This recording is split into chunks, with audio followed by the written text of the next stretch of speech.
नमस्कार। इस वक्त के बुलेटिन के साथ हाजिर हूं मैं अनुपम। प्रदेश की हर छोटी बड़ी खबरों को लेकर सबसे चर्चित अयोध्या स्थित मिल्कीपुर विधानसभा सीट पर उपचुनाव की तारीखों का ऐलान हो गया है। मिल्कीपुर सीट पर दिल्ली विधानसभा चुनाव के साथ 5 फरवरी को उपचुनाव की वोटिंग होगी। यह सीट एसपी सांसद अवधेश प्रसाद के विधायकी से इस्तीफा देने के बाद खाली हुई है। समाजवादी पार्टी ने इस सीट से अवधेश प्रसाद के बेटे अजीत प्रसाद को उम्मीदवार बनाया है। हालांकि बीजेपी की तरफ से अभी तक प्रत्याशी के नाम पर कोई फैसला नहीं हो सका है। निर्वाचन आयोग के अनुसार मिल्कीपुर उपचुनाव के लिए 5 फरवरी को मतदान होगा और 8 फरवरी को नतीजे आएंगे। इस चुनाव के लिए 10 जनवरी को अधिसूचना जारी होगी।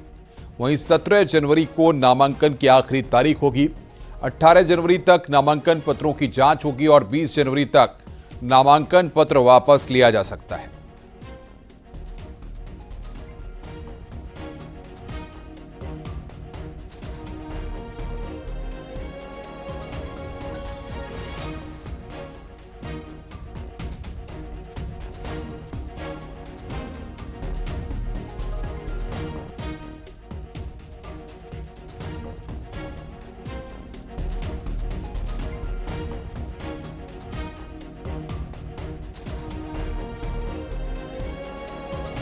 तो समाजवादी पार्टी ने अजीत प्रसाद को उम्मीदवार बनाया है। बड़ी खबर बता रहे हैं आपको, बीजेपी जल्द करेगी प्रत्याशी के नाम का ऐलान। मिल्कीपुर बीजेपी के लिए प्रतिष्ठा का सवाल है। मिल्कीपुर उपचुनाव की 5 फरवरी को वोटिंग होगी। बड़ी खबर इस वक्त हम आपको बता रहे हैं। अवधेश प्रसाद के सांसद बनने से यह सीट खाली हुई है। मिल्कीपुर का समीकरण भी इस वक्त हम आपको दिखा रहे हैं कि मिल्कीपुर का क्या समीकरण है। एसपी ने अजीत प्रसाद को उम्मीदवार बनाया है।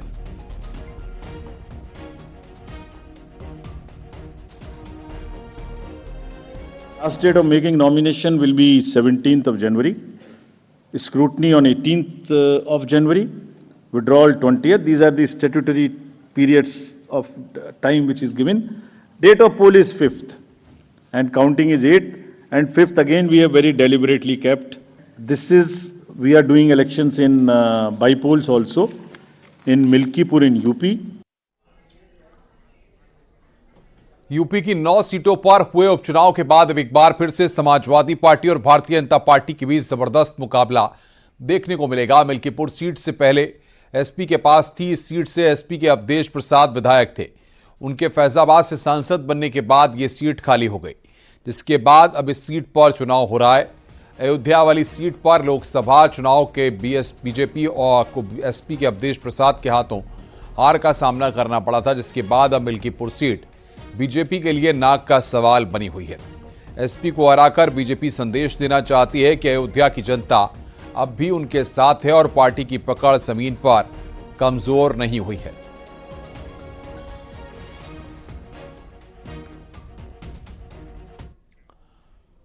वहीं मिल्कीपुर उपचुनाव पर अखिलेश यादव ने कहा है कि कुंदरकी और मीरापुर में वोटों की लूट हुई। सरकार ने पुलिस के जरिए वोटों की लूट की है। अब मिल्कीपुर का दावा किया जा रहा है।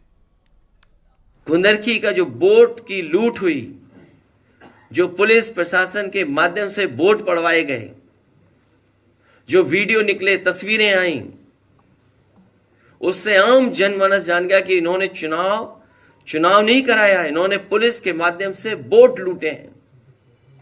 और वही सरकार कह रही है कि अगर कुंदरकी जीत सकते हैं तो मिल्कीपुर क्यों नहीं।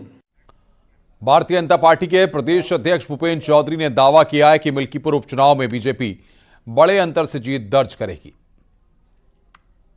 हमने एक अपने कार्यक्रम अभियान के माध्यम से लगातार हम जनता के बीच में हैं और लोकसभा चुनाव के समय जो परिस्थिति उत्पन्न हुई थी, एक विपक्ष के नेगेटिव एजेंडे का सामना प्रदेश की जनता को करना पड़ा। लोगों ने गुमराह करके जो एजेंडा सेट किया था, आपने देखा होगा विधानसभा के उपचुनावों में लोगों ने उस भ्रम को निकाल फेंका है और उत्तर प्रदेश में भारतीय जनता पार्टी 9 में से 7 सीटें बड़े अंतर से जीती है। और इस बार भी निश्चित रूप से जनता ये दिखा देगी कि आज की जो स्थिति है, समाजवादी पार्टी की जो विभाजनकारी और टकराव की नीति है, और जो तुष्टीकरण की नीति है उसको एक बार से जवाब देने का काम जनता ने बना लिया।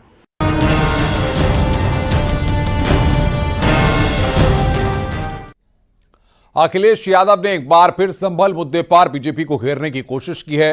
संभल में हिंसा की घटना को अखिलेश ने सरकार की साजिश बताया है।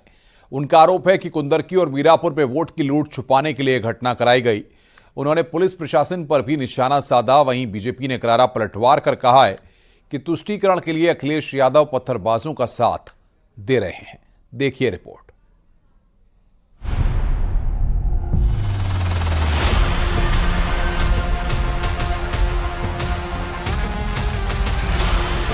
एसपी प्रमुख अखिलेश यादव ने बीजेपी पर संभल हिंसा को लेकर निशाना साधा है।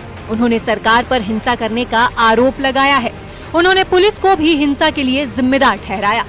अखिलेश ने संभल की घटना को बड़ी साजिश बताया है। अखिलेश का दावा है कि कुंदरकी और मीरापुर में वोट की लूट छिपाने के लिए ये घटना कराई गई। वहाँ लोगों पर दबाव बनाया जा रहा है, झूठे केस दर्ज किए जा रहे हैं। ये सब सरकार की साजिश के तहत हो रहा है। इतनी जल्दी क्या थी सर्वे को लेकर के? जब आपके पास प्लेसेस ऑफ वर्शिप एक्ट है 1991, उसके तहत आप सर्वे नहीं कर सकते। लेकिन सरकार और अधिकारियों ने जानबूझ कर एक सोची समझी रणनीति और साजिश के तहत उन्होंने ये काम किया। और जिन लोगों की जान गई है, ये दंगा नहीं है, ये प्रशासन की गोली से गई। अखिलेश यादव ने पुलिस पर निशाना साधते हुए कहा, संभल में दंगा नहीं हुआ बल्कि पुलिस ने गोली चलाई। हमारी पार्टी के लोगों को निशाना बनाया गया। और लगातार जिस तरह की कार्रवाई हो रही है कि वहां पर लोगों के ऊपर दबाव बनाना, लोगों के ऊपर झूठे मुकदमे लगाना, बड़ी संख्या में जिनका निर्दोष लोग हैं जो उन पर झूठे मुकदमे लगाए गए। और जो कुछ ये हुआ है घटना, ये पूरी घटना सरकार ने कराई है, अधिकारियों के माध्यम से कराई है। वहीं बीजेपी की तरफ से अखिलेश यादव पर तीखा पलटवार किया गया है। बीजेपी प्रवक्ता का कहना है कि अखिलेश यादव अभी तुष्टीकरण के लिए पत्थरबाजों के साथ खड़े हैं। संभल में संविधान के तहत बनी हुई न्यायपालिका के आदेश को पत्थरों से कैसे चुनौती दी गई, उसको लेकर के एक बार अखिलेश जी के मुंह से बोल नहीं फूटे। वो उन पत्थरबाजों के, अराजक तत्वों के समर्थन में खड़े हैं। वो उनको न्यायिक जांच पर भरोसा नहीं है, उनको एसआईटी पर भरोसा नहीं है, उत्तर प्रदेश की पुलिस पर भरोसा नहीं है, सरकार पर भरोसा नहीं है। अखिलेश जी कोर्ट पर तो भरोसा करिए, कोर्ट जाइए। अगर आपको लगता है कि कोई तथ्य है तो कोर्ट जा सकते हैं। संभल को लेकर सियासत लगातार जारी है। बीजेपी की दिग्गज नेता उमा भारती ने भी संभल को लेकर कहा कि संभल का सच दुनिया को पता है। जहां जहां मुसलमानों की हुकूमत कायम हुई, वहां वहां अन्य धर्मों के पूजा स्थलों को तोड़ा गया।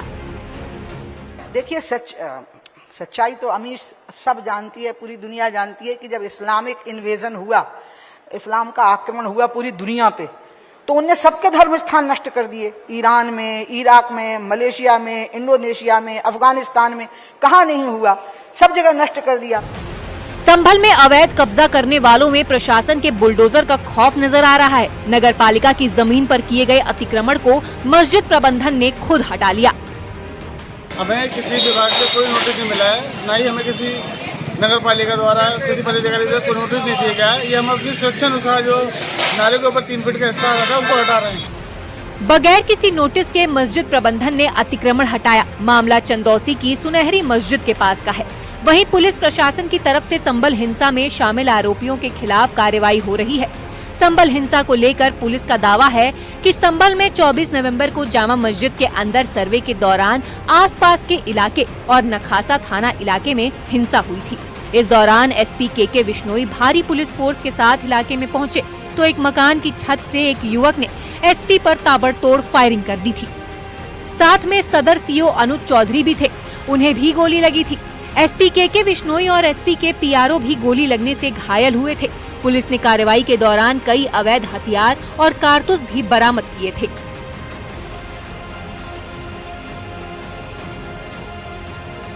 पुलिस ने संभल हिंसा के एक और आरोपी सलीम को गिरफ्तार किया है। जिस पर हिंसा के दौरान संभल सदर कोतवाली के सीओ पर फायरिंग का आरोप है। 24 नवंबर को संभल में हुई हिंसा में अब तक 51 अभियुक्तों को गिरफ्तार करके जेल भेजा जा चुका है। Bureau report, news 18।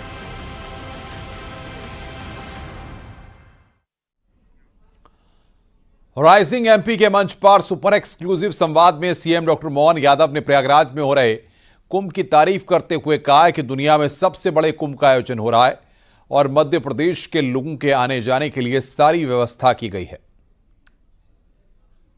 कुंभ होने वाला है 2028 में, 2025 में प्रयागराज में महाकुंभ है। क्या कहना चाहते हैं आप? क्या यहां से भी काफी लोग मध्य प्रदेश के वासी भी प्रयागराज जाना चाहेंगे? उनके लिए व्यवस्थाएं, उनके लिए ट्रेन तो चली रही हैं, सिंहस्थ की क्या तैयारी है? देखिए, ये दुनिया के सबसे बड़े मेलों में से हमारे लिए कुंभ मेला सिंहस्थ मेला है। और जैसे वहां वृश्चिक राशि में अगर कुंभ प्रवेश करते तो वहां कुंभ होता है, हमारे सिंह राशि में बृहस्पति का आना होता है तो सिंहस्थ होता है। दोनों का अर्थ ही है कि ये विश्व के सबसे बड़े मेले में है। मुझे गर्व है कि ये 2028 में जब आएगा तो अभी हम 2025 में प्रयाग में हमारे यहाँ से आने जाने की प्रबंधन भी कर रहे हैं, हमारा स्टॉल भी लगा रहे हैं, हमारे अधिकारियों को भेज भी रहे हैं। आने वाले समय में अभी तक का सबसे अच्छा सिंहस्थ उज्जैन का लगेगा, इसके हम सारे प्रबंधन कर रहे हैं, ये पक्का जी। लेकिन कुंभ को लेकर एक विवाद भी खड़ा हो गया है। वक्फ पर आपकी राय क्या है? क्योंकि अब तो प्रयागराज के महाकुंभ की जमीन पर भी वक्फ ने अपना दावा ठोक दिया। कहा है ये वक्फ की जमीन है जहां पे कुंभ हो रहा है, महाकुंभ हो रहा है। मैं तो इतना ही जानता हूं, इस देश की बहुसंख्यक समुदाय के, अल्पसंख्यक समुदाय के हजारों साल के हमारे संबंध है और अगर किसी को कुछ बात लगती तो न्यायालय सबके लिए है। हर बात को पॉलिटिकल दृष्टि से कांग्रेस के लोग अगर मैदान में ला रहे हैं। एचएमपीवी वायरस को लेकर लखनऊ में अहम बैठक हुई। सीएम योगी आदित्यनाथ ने एचएमपीवी वायरस से निपटने की तैयारियों पर बैठक की है। मुख्यमंत्री आवास पर हुई बैठक में स्वास्थ्य विभाग समेत कई विभागों के अधिकारी शामिल हुए। डिप्टी सीएम ब्रजेश पाठक भी बैठक में मौजूद थे।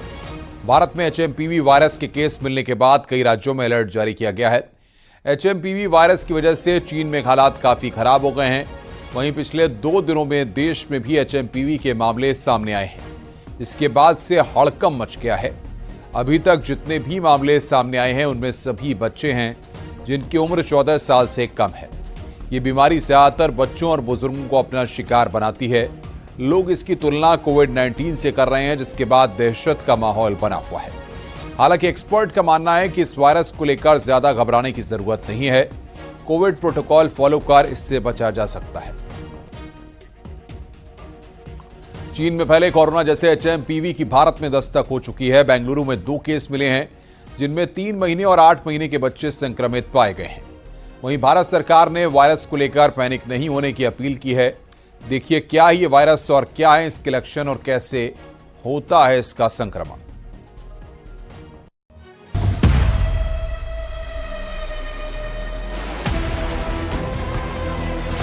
भारत में एचएमपीवी वायरस की एंट्री। बेंगलुरु में मिले वायरस के केस।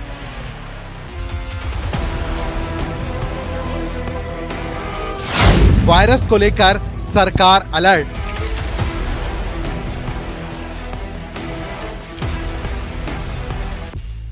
चीन में फैले एचएमपीवी वायरस की भारत में भी एंट्री हो गई है। डराने वाली ये खबर बेंगलुरु से सामने आई है, जहां 2 बच्चों में एचएमपीवी वायरस मिला है। बच्चों का इलाज बेंगलुरु के निजी अस्पताल में चल रहा है।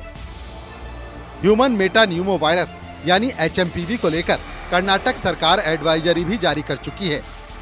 तो वहीं केंद्र सरकार ने भी बच्चों में फैलने वाले इस वायरस को लेकर अलर्ट जारी किया है। आखिर क्या है एचएमपीवी वायरस और कैसे लोगों को ये प्रभावित करता है? ह्यूमन मेटा न्यूमो वायरस, जिसे एचएमपीवी के छोटे नाम से भी जाना जाता है, इंसानों की सांस की प्रक्रिया पर प्रभाव डालने वाला वायरस है। सांस से संबंधित दूसरे वायरस की तरह ये भी संक्रमित लोगों के खांसने छींकने के दौरान उनके करीब रहने से फैलता है। ये मुख्य तौर पर बच्चों पर असर डालता है। हालांकि कमजोर प्रतिरोधक क्षमता वाले लोगों और बुजुर्गों पर भी इसका प्रभाव दर्ज किया गया है। इस वायरस की वजह से लोगों को सर्दी, खांसी, बुखार की शिकायत हो सकती है। करें तो उसी तरह के लक्षण होते हैं जैसे कॉमन कोल्ड के अंदर होते हैं, जैसे कफ का होना, कोल्ड का होना, सोर थ्रोट होना, बुखार होना। और इसके फैलने की बात करें, ट्रांसमिशन की बात करें, तो क्योंकि ये भी एक ड्रॉपलेट इन्फेक्शन है, तो अगर कोई संक्रमित व्यक्ति है तो दूसरे को वो संक्रमण दे सकता है। मुख्य रूप से देखा जाए तो ये नया वायरस बच्चों को अपनी चपेट में लेता है, खासकर उन बच्चों को जिन्हें निमोनिया जैसी बीमारी है। सर्दी के मौसम में ये वायरल तेजी से फैलता है, इसीलिए बच्चों की हेल्थ को लेकर ज्यादा ध्यान रखने की जरूरत है। जो इस तरह के फ्लू लाइक सिम्टम्स की जो बीमारियां होती हैं, उनके केसेस में कोई अनएक्सपेक्टेड या ऐसा कोई सर्ज देखने में नजर नहीं आ रहा, तो लगता नहीं कि ऐसी कोई चिंता की बात है फिलहाल देश के अंदर। बाकी गवर्नमेंट का अपने लेवल पे सर्वे करते रहे, अपने ओर से प्रिकॉशंस रखते रहे, और लोगों को ये सलाह है कि जो प्रिकॉशंस अपने नॉर्मली कोविड के टाइम में रखे गए थे वो आज भी रखना। दूसरी ओर WHO ने चीन के इस नए वायरस पर चुप्पी साध रखी है, तो वहीं स्वास्थ्य सेवा महानिदेशालय के अधिकारी डॉक्टर अतुल गोयल ने कहा कि चीन में HMPV के प्रसार को लेकर घबराने की जरूरत नहीं है। उन्होंने सभी सांस संबंधी संक्रमणों के मामलों में सावधानी बरतने का सुझाव दिया है। हमें ऐसा नहीं लगता इन द सेंस कि यहाँ पे मेटान्यूमो वायरस एक नॉर्मल रेस्पिरेटरी वायरस है जो जुकाम जैसी बीमारी करता है, या कुछ लोगों में फ्लू जैसे सिम्टम्स हो सकते हैं, खासकर जो बहुत बूढ़े लोग हैं या बहुत 1 साल से कम उम्र के बच्चे हैं। लेकिन ऐसी कोई सीरियस बीमारी नहीं है जिससे चिंता करने की जरूरत है। इन दिनों, सर्दी के दिनों में रेस्पिरेटरी वायरस इन्फेक्शंस होते हैं और हमारे हॉस्पिटल्स और इंस्टीट्यूशंस इनको हैंडल करने के लिए तैयार हैं। आपको बता दें कि चीन के कई इलाकों में अघोषित इमरजेंसी लग चुकी है, अस्पतालों को अलर्ट जारी हो चुका है, तो वहीं भारत सरकार भी सतर्क हो गई है। भारत सरकार ने 4 जनवरी को ज्वाइंट मॉनिटरिंग ग्रुप की बैठक की थी और चीन में वायरस के मामले को लगातार मॉनिटर करने की बात कही गई है।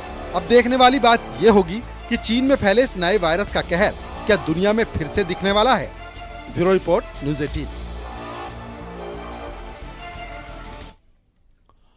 उन्नाव से खबर है, बीजेपी सांसद साक्षी महाराज का बयान सामने आया। दुनिया का सबसे बड़ा मेला हो रहा है, कुछ लोग बौखला गए हैं, से उल जलूल बातें कर रहे हैं। साक्षी महाराज ने इस बात को कहा है, दुनिया का सबसे बड़ा मेला हो रहा है, कुछ लोग बौखला गए हैं। साक्षी महाराज ने इस बात को कहा है। कुछ लोग बौखला गए हैं। विश्व का सबसे बड़ा मेला कुंभ में जो महाप्रयाग में लगा हुआ है, जहाँ 40 करोड़ से लेके 50 करोड़ तक जनता देश विदेश की गोता लगाने वाली है। यहाँ जो एकता हुई है, उस एकता से जितने जिहादी टाइप के लोग हैं, विरोधी टाइप के लोग हैं, बौखला गए हैं, उल जलूल बातें कर रहे हैं। संगम नगरी जाने वाले पर्यटक अब ऊंट की सवारी भी कर सकेंगे। महाकुंभ में अलग अलग जगहों पर ऊंट की सवारी कराई जा रही है। पर्यटन के लिहाज से व्यवस्था की गई है जिससे लोग लुत्फ उठा सकें। यहाँ तीर्थ नगरी संगम में ऊंट की सवारी करने का बहुत ही अच्छा आनंद आया है और मैं समस्त देशवासियों से निवेदन करूंगा आपके माध्यम से कि एक बार तीर्थ नगरी संगम में जरूर आए और यहाँ गंगा स्नान कर तीर्थ का आनंद ले। ये हमारे लिए बड़ा सौभाग्य का विषय है कि हमने पहली बार ऊंट की सवारी की है। बहुत अच्छा लगा, बहुत सुंदर लगा। महाकुंभ में नई नई तैयारियां देखने को मिल रही हैं। एक ऐसी ही कला की तस्वीर हम आपको दिखा रहे हैं। एक महिला ने श्री राम का नाम लिखकर अमृत कलश का चित्र बनाया है। इस पेपर में महाकुंभ 2025 भी लिखा गया है। प्रयागराज में इस महिला कलाकार की तस्वीरें इस वक्त हम आपको दिखा रहे हैं।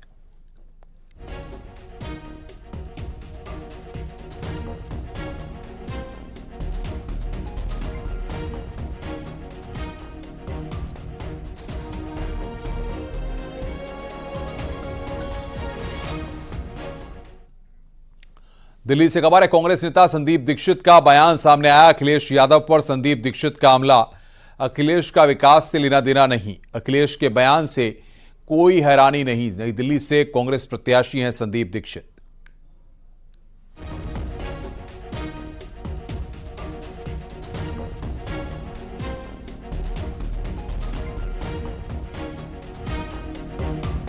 तरह के लिए क्योंकि ये तो अखिलेश जी जाने कि जिस आदमी ने, जिस पार्टी ने उनके पिताजी के बारे में इतनी भद्दी बातें कही थी, ये उनके साथ जाके बैठना चाहते हैं तो इनके ऊपर है।